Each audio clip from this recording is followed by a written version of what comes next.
been on our own awakening and ascension journeys, is just quieting the mind and just not thinking about what we need to do, and experience more of the being aspect of ourselves, which is that connection to a higher level of consciousness that brings us, the feeling of connectedness. For sure. And I think the ascension, the insight as far as a person's life path and what they're actually here to do, I think is a really important aspect that leads to an insidious amount of creativity that ensues from after the ingestion of the psilocybin. Welcome to another edition of Psychedelic Sages, where we provide intuitive insights, truth bust, and service watchdogs and guides for topics around spiritual medicines, more commonly referred to as psychedelics.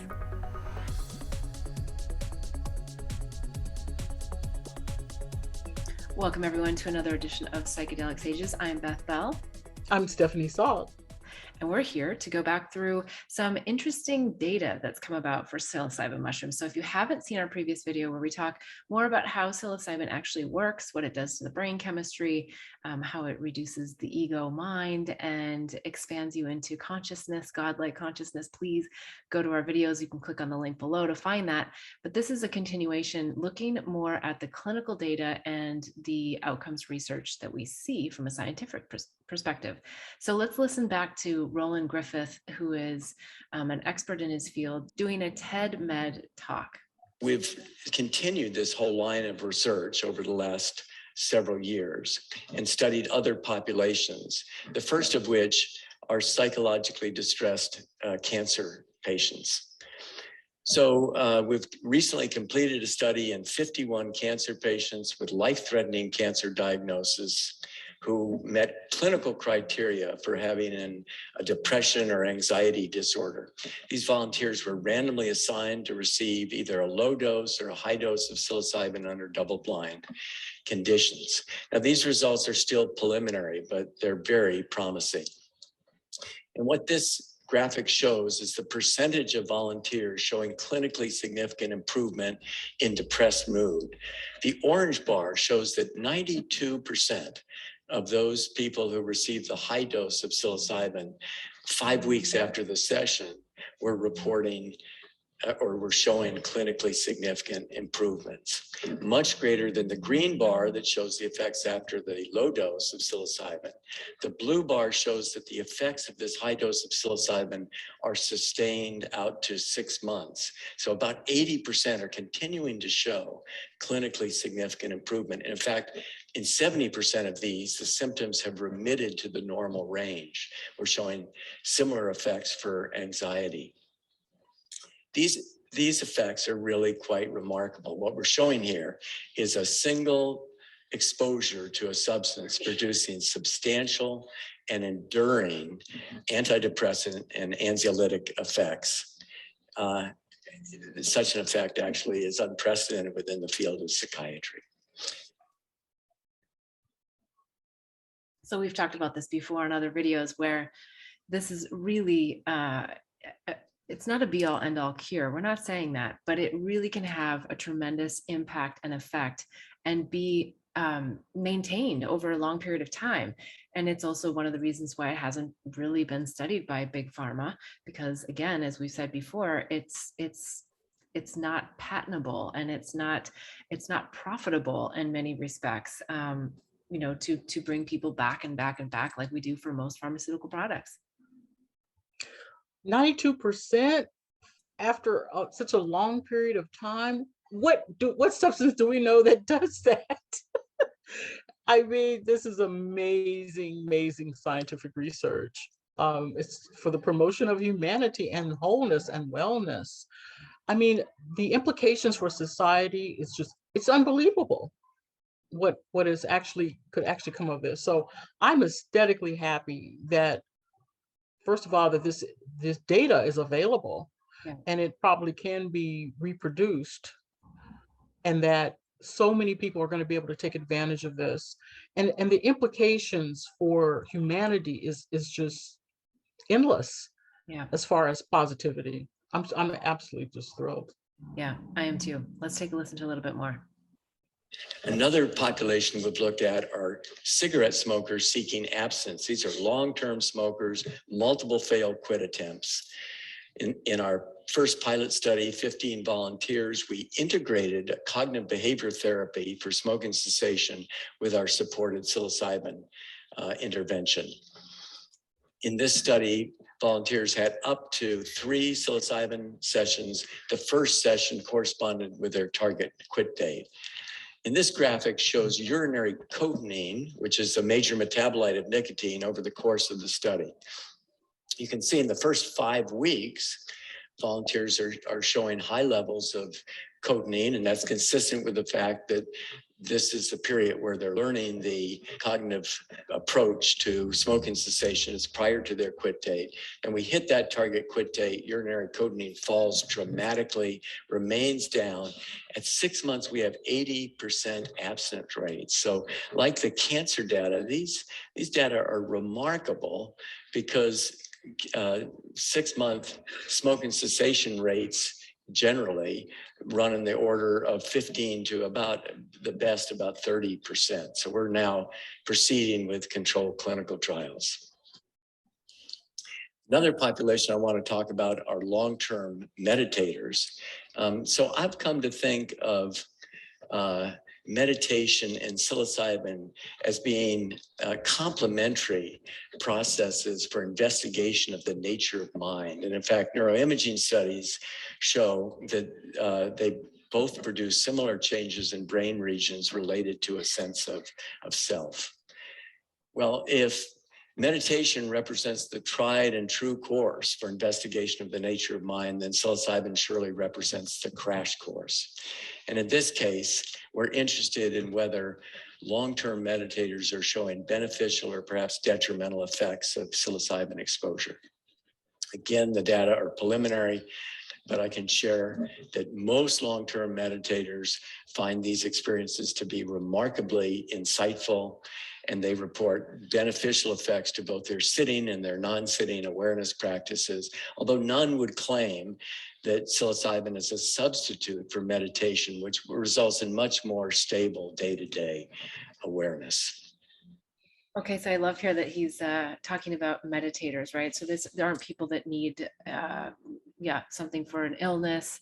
They're just in a peaceful place in life, and they use psilocybin to help them go a little bit deeper, a little bit more inward, but not every day. So it's still something that they can use as a tool, I think, is how, we've talked about psychedelics.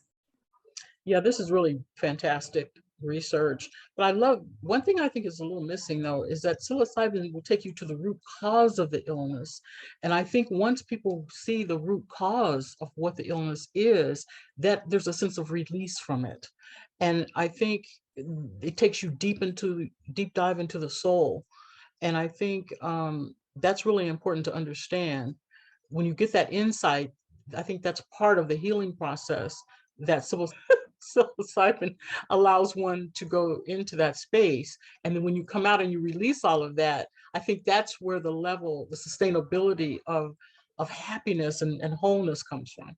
Yeah, because you're not holding that energy body anymore. And the energy body is related to a memory, a thought, something that's stuck in that default mode network that's just in your subconscious mind going round and round. You might not even actually, in most cases, don't know what that is, which is what you said, getting to that core issue as to why you brought an illness on. So yeah, I think it's really important for everyone to understand that. But, even in this meditator group, they're still breaking up ideas and beliefs about life and what's holding them back from just being in pure, sheer bliss, joy, and love, happiness all day, every day long.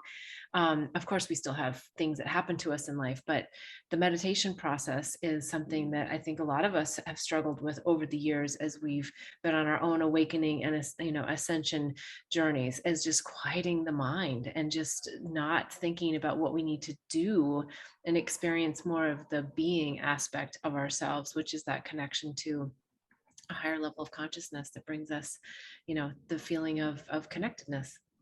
For sure. And I think the ascension, the insight as far as a person's life path and what they're actually here to do, I think is a really important aspect that leads to an insidious amount of creativity that ensues from after the ingestion of the psilocybin.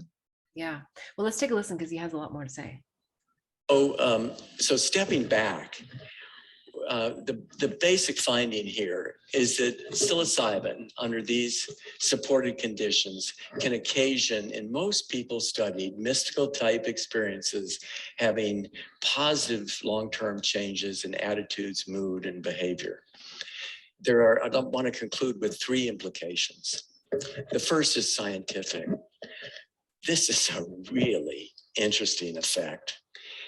And the fact that we can show it reliably, dose dependently, means that we can now turn the tools of science to prospectively investigate the causes and consequences of these effects. We can look at things like neural brain mechanisms and the effects, for instance, of genetics or personality or expectation on these effects. The second implication is medical therapeutics.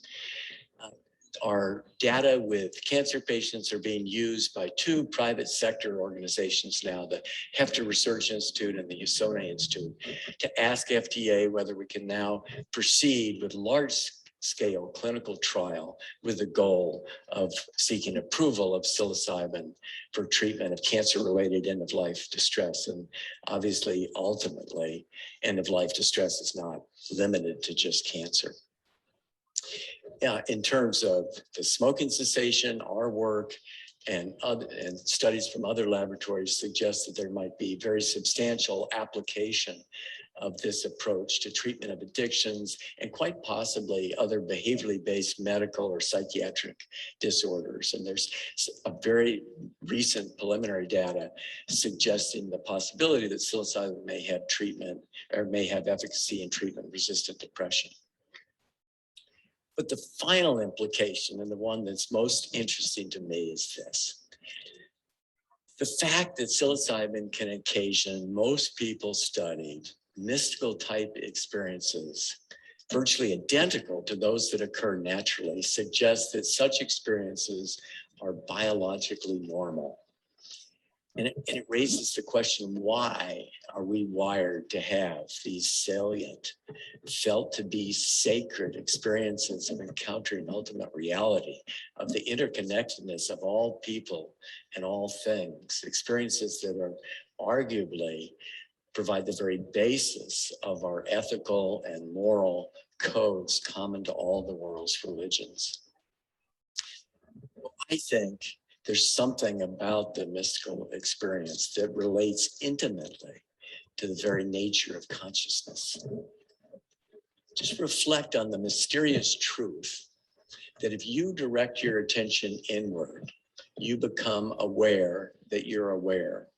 An indisputable and profound inner knowing arises that we can all access individually and perhaps collectively.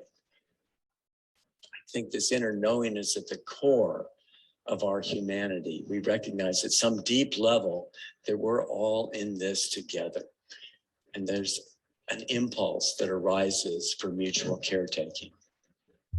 I further believe that investigation of this inner knowing through contemplative and other spiritual practices can give rise to profound worldview shifts of an uplifting kind, an awakening to a sense of freedom, peace, joy, and gratitude that most people simply find unimaginable. Excitingly, exploration of the psilocybin occasioned mystical experience seems to provide a model system for rigorous and prospective investigation of these awakening experiences. Further research will surely reveal underlying biological mechanisms of action, will likely result in an array of therapeutic applications. And more importantly, because such experiences are foundationally related to our moral and our ethical understandings, further research may ultimately prove to be crucial to the very survival of our species. Thank you. So there's a lot there. And I wanted to just kind of keep letting it roll, because I think if there's a why are we doing this show, he's just summarized it perfectly, because it is all about the awakening of humanity to know that there is a different way. We do not have to schlep through this third dimensional reality. And yeah, opening our consciousness and expanding our consciousness to this peace, joy, and love isn't the hippie movement of the 60s and 70s. I mean, there's an element of that, but that's not even what we're talking about here. We're talking about people really going into the inward journey and search and being connected to God, being connected to others in that same way. So I know you're just as excited about it as I am. Oh gosh, it's just the latent awakening of the power of the human being. It's what we were always meant to be, Yeah. without all the limits and limitations that we set upon ourselves by, or set upon us by society and others. It's an amazing time of awakening and ascension. And I just love the way he put it in from a scientist. I know. Oh, yes, I have hope. Yes, I do too. Well, and one of the things he said, and I won't be able to quote it exactly, maybe we'll pull it up and put it out here, but he said, that it's a biological experience that is naturally occurring for us to have this feeling of connection and of oneness. And, this is really the new earth. And I think a lot of spiritual communities get dinged a lot from others who are not very awake about, what is this new earth? What is this oneness thing? Wanting to fight their ego and their ego's wanting of individuality, right? We're still here as individuals. We're still here expressing ourselves as Beth Bell and Stephanie Salt, but we're connected to an energy, a source that we're from at such a larger level. I mean, this is, people go to church. I mean, I bring it to religion for a moment, because they want to feel connected, because they want to feel close to God, because they want to feel close to, but the scriptures have a lot of infiltration that is nothing about you being God, nothing about you being a part of God in the truest form and sense. And so, yeah, it just feels like this is, the new earth that's coming. This is the new, but it's the old earth, because it's actually our origins. It's where we're from. It's going back to a place that we already are. It's so true. It's the, I guess, mass awakening of the goddess and God within. Yes. And this is what spirituality has been talking about for thousands of years, that we do have it already. It's already planted there. And there are substances that were put on the planet to enhance this experience, or even make it possible for Yeah. many people. Yeah. So, but now that we're kind of meeting up to what the ancients have been saying for thousands of years, is just absolutely so exciting. And to be alive, to be able to see this transition and transformation within the scientific community and in everyday life is just a huge blessing. Yes, it's so much fun. And we're going to be looking at this from lots of other compounds and perspectives and clinical data. So stay tuned and keep in touch with us, subscribe, hit the bell, and you'll get more information as we post new videos about all the different psychedelic modalities out there, some natural and some of the synthetic. So we're going to cover them all. Thanks for tuning into this episode. If you like what you hear, please give us a thumbs up below and hit the bell and be the first to receive updates. Visit our Patreon site, Psychedelic Sages, for more in-depth information.